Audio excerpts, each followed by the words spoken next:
This is the Agoro Carbon Farming Podcast. Agoro Carbon Alliance is taking action on a global scale to reverse the effects of climate change by decarbonizing farming and restoring carbon to the world's soil. On this podcast, we're going to explore carbon farming from the soil to the atmosphere and how it affects everyone in between. To learn more, visit us at agorocarbonalliance.com. Hey, welcome to the Carbon Farming Podcast. My name is Scott Warr, and in our last episode, we talked about climate change and how Agoro was created to facilitate some of the improvements on farm that reduce our carbon footprint and emissions and help maybe sequester more carbon in the farming soils. Today, we're speaking with Devin Moon. He is a grower producer out of Washington who has started to create change on his farm, why he did it, and some of the results that he's seen in this first year. Devin, thanks for joining us. Thank you for having me. Excited to talk about it. I'm out in eastern Washington State. We farm approximately 5,000 acres a year, give or take. We're a straight dryland wheat and fallow rotation, so we don't have quite enough moisture to get away with growing some rotational crops. Usually it's just straight winter wheat. We do grow spring wheat occasionally when we have grassy weed problems. No cows. Just wheat and dogs. That's all we've got around here. How long have you been in the business? So I've been farming since 2008. So about 13 years now. My dad farmed, and when he retired, he went through and leased out a bunch of the land that he owned. And then when my brother and I decided that we had interest in farming, we sat down and kind of split up what Dad owned and said, "Hey, you're going to farm this, I'll farm this, and we'll team up on a little equipment here and there and help each other out where we can, but try to be mostly separate." And then we've each kind of leased some ground from neighbors and built upon what Dad started. Oh, that sounds great. You know, in the last year or two, everywhere you look, you go to trade conferences or you open up a trade magazine, you read about climate change or carbon sequestration or a lot of these catchphrases. Where do you stand on this, and why should you as a grower producer in Washington care about climate change or carbon sequestration? That's a good question. I don't know that I'm the most well-versed to speak about climate change. I kind of have a bird's eye view at it. For us in our extremely dry climate, honestly, I don't know that climate change can make it any drier than it already is. So maybe it's going to help us. Maybe we'll get more rainfall or more snowfall. So that'll be a win. But as far as climate change and how it ties into carbon storage, for us, it came down to looking at revenue streams for the farm. And when started hearing some rumors of carbon programs where they were paying farmers to change their farming practices and sequester carbon, started looking at it pretty hard.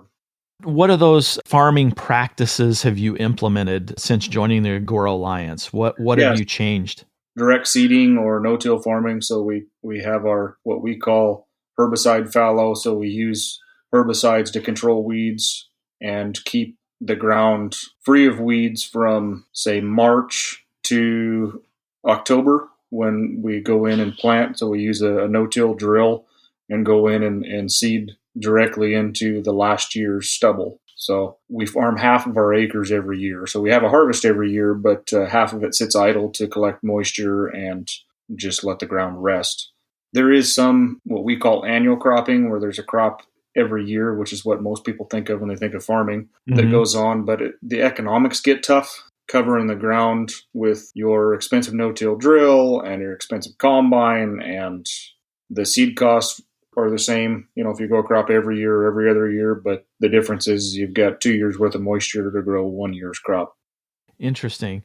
Does the no-till philosophy, does that agronomically make sense for you? Is that better for the ground regardless of any kind of carbon sequestration? Yeah, I think so. In our area, I don't know that it's the silver bullet. There's multiple things that kind of go with that.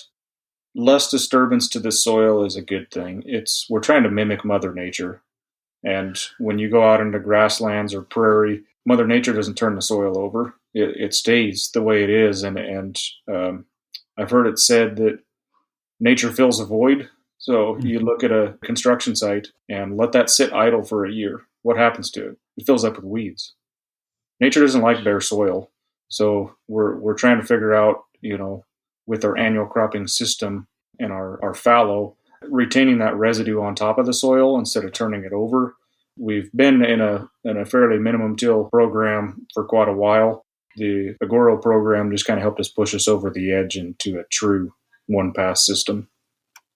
Tell me a little bit about what changes you had to make to go from a till or low till to a no till. What you mentioned an expensive seeding machine. What kind of practices do you now have to do the no till? Yeah, so the biggest change is just we use a sprayer a lot to control weeds in our fallow acres, which is sometimes a tough sell to the environmental type. To explain that we're using Roundup or herbicides to control weeds, nobody's really excited about the idea of more pesticide use. Right. But the big selling point to us is we're in a really arid climate. We get about 9 inches of average annual precipitation. Most of it comes between October and March. And so you go to the Midwest, they have really wet summers. Here we have wet winters. So the moisture comes at truly the wrong time. It comes when the plant doesn't need it. The plant's barely growing or dormant. And so going to a system where we're not turning that soil over, where we're retaining as much residue as possible on top of the ground, ultimately it's saving us more moisture.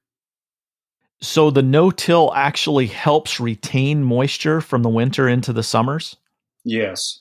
If you picture, I don't know if you're familiar with what wheat stubble looks like, but picture wheat stubble that's standing upright. It's shading the ground. It's the velocity of the wind when we get hard wind events at the soil surface is less than if there's no straw. The old timers, I started to touch on it, but the advantage to this system is, yes, we're using more herbicides, but we're not having major wind and water erosion events. We don't get, when we get a 50-mile-an-hour wind, I live here on the farm. I remember as a kid, we'd get windstorms and there would literally be dunes of silt on our concrete out in front of the garage. Wow. They'd be a foot tall and the sand would blow in. I learned real quick, you don't use water to clean that up. That you just end up with a muddy mess. But yeah, I can remember my parents, we had horses growing up and they would have to wander out to the barn. We'd get wind events in the 90s that were 80-mile-an-hour winds and it'd be a dust storm and you couldn't see the barn from the house and they'd be wandering out through that to feed the horses. And so it's a major advantage to not have that dust and wind erosion events. Devin, I'm curious, why did growers back in the day start tilling? What was it, to control weeds? Is that the main reason why? It was. I think when you go back to the very beginning, when a lot of the United States was homesteaded, it was the only way to get rid of the native plants was to turn them under, and then you could plant whatever crop you were going to do. And so farmers are innovative, and the environmentalists love to beat up on them. But a lot of times when you sit down and explain the reasons why things are done the way they're done, you kind of get the aha moment. It's like, oh, no, well, yeah, it's not planting my rooftop garden here. The economics have to work because we all want to stay in business and feed our families. And, I don't know if you guys have ever seen the weed killer that you make with like Dawn dish soap and vinegar and a bunch of household stuff. Yeah. You don't have to use Roundup. You can use this. When you look at what's in it, it's truly not even as safe as Roundup, and the economics don't work. Right. A lot of times for us, it comes down to dollars and cents, and I'm not as good as I once was at keeping close eye on numbers, but I still watch that stuff pretty close. And that's one of the advantages of a large acreage farm is that when you make a small change that's 50 cents an acre, well, it adds up to real money quickly. Right. I love that you mentioned that most growers are innovative. I would echo that. I think that they are. I think the interesting thing is sometimes innovation is looking back. to what we used to do. You go back to a no-till, which is back the way some of the early Native Americans used to grow. So I think that that's great. What other practices are you using in the Agoro Alliance besides the no-till? Are there any other practices that you've changed? Yeah, we're doing a variable rate fertilizer application. So we switched to a single pass system where our no-till drill is seeding the wheat crop and then also applying fertilizer at the same time. And then we vary the rates based on GPS referenced zones in the field so that our high production areas get a touch more fertilizer and our low production areas get less. Or the goal for me is maybe to put no fertilizer on some of these low production areas. Sometimes we farm things because it's more convenient to go through it than to go around it. Yeah. And if you know that it produces essentially nothing, why are you putting any money into it all? So if I'm a grower listening to this episode, I'm thinking, oh, okay, you know what, this is all making sense, but boy, I can see the register cha-chinging every time you're talking about this seeding machine and this variable rate fertilizer applicator. I mean, this gets expensive. Why does this make sense financially for you? Well, it comes down to no-tilling allows us to have less labor with the amount of acres we can cover in a day with a sprayer to make fallow versus what we could do making kind of conventional tillage where you would go in and plow it or disc it, and then you would come back and rod weed it 3 or 4 times. And then you might rod weed it again just prior to seeding, and then you would seed it. And it's a lot of man hours on a tractor. And you look at the cost of a new 300 to 500 horsepower tractor, and then the cost of labor in Washington State. They just did away with our overtime exemption. So it's on a tiered process, but pretty soon anything over 40 hours is going to be overtime. So those are all factors that go into it. The no-till drill is expensive, but really it's doing the job of multiple pieces of equipment that we would have used in the past. So it does make sense, regardless of the alliance that you have with Agoro, it makes sense financially to go this route. It does. And the partnership with Agoro just pushed us over the edge. It was a no-brainer. Tell us a little bit about that partnership. How did you learn about Agoro? Yeah, so there's a local agronomist that's 100 miles away or so, and kind of just knew of him, and he'd reached out to me, and he was working with the Agoro pilot program, and honestly, it sounded too good to be true. So I was kind of skeptical as we worked through the process, and every time we kind of checked another thing off the list, I was guarding my emotions to say, well, we'll see if this works out. And honestly, it's worked out really seamlessly.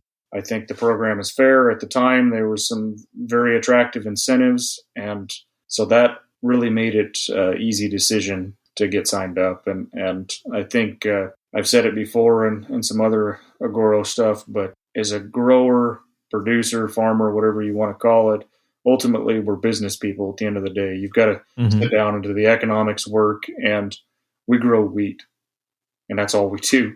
So when somebody else comes along and says they're offering another revenue stream, got to look pretty hard at that. So tell us about that partnership. You said initially you thought too good to be true. What were they saying that you were skeptical about? And then tell us why you eventually signed on that dotted line, and what is Agoro giving you or promising you? Yeah, so when we started out, again, this was the pilot program, and I know the numbers have changed, but there was some very attractive signing incentives, and that seemed too good to be true. Looking back on it now, and after researching and looking at other carbon programs, this was the best fit for me, and so that's what led me here. Okay. And ultimately, Agoro is another revenue stream for you, right? So it's not just incentivizing you to maybe do some upfront incentives to buy the extra equipment or to invest in your workflow or your equipment. There's a residual payment that you're getting, right? You're sequestering carbon, you're selling your carbon credits. Tell us a little bit about how that works. Yeah, so Agoro had used some software that was estimating based on I'm assuming our rainfall, geographic location, crops that were historically grown to estimate the amount of carbon that we are sequestering.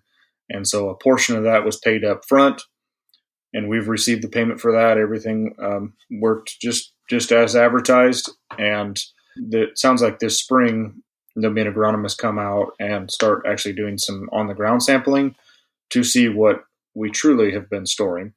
So the way it was explained to me is that we will get, if there is additional carbon stored above and beyond what was previously paid for, we will be compensated for that. And if we didn't store any more carbon than they already paid us for, that we would get, we would keep that payment. So really it was kind of a win-win. The thing that is exciting to me, Devin, is you explain that some of these changes, especially the no-till, the variable rate fertilizing, all makes sense anyway. Financially, it's the right thing to do financially for the environment, for everything. And Agoro comes in and kind of just, like you said earlier, pushes you over the fence. You're thinking about doing this, and it gives you just a little bit more incentives to push you over the fence.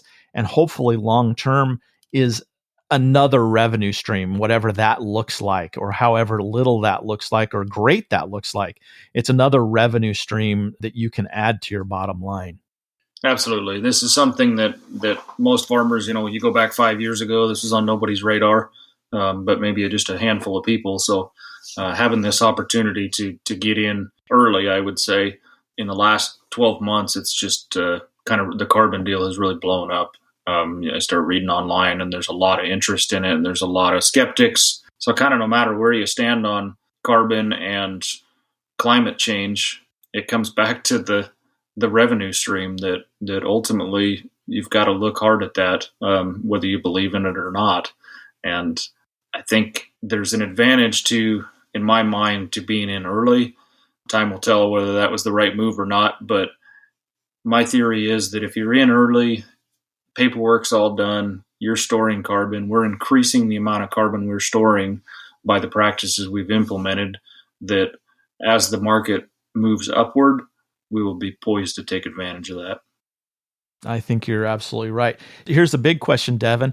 Has your brother signed up with Agoro? Have you convinced him to get on this program yet?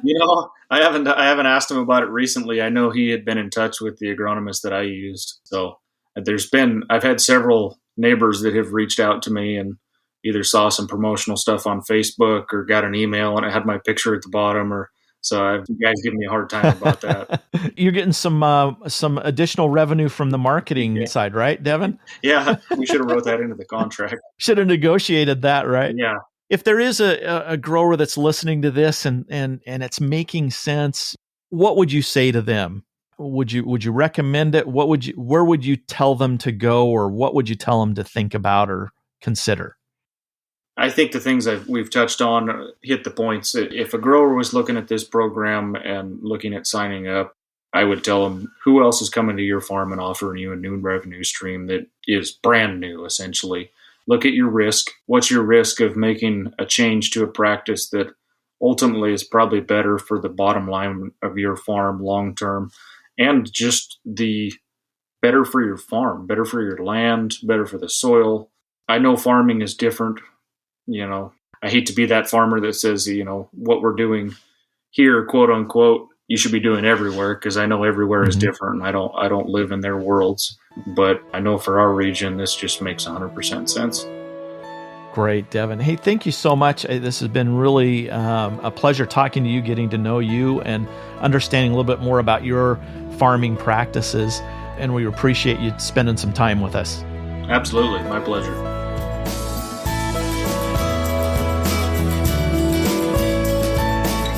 You've been listening to the Agoro Carbon Farming Podcast, where we bring you knowledge on how to sustainably and profitably transform farming through carbon cropping. To learn more about how you can become a partner, visit us at agorocarbonalliance.com or follow us on our many social media channels: Facebook, Instagram, Twitter, YouTube, and LinkedIn.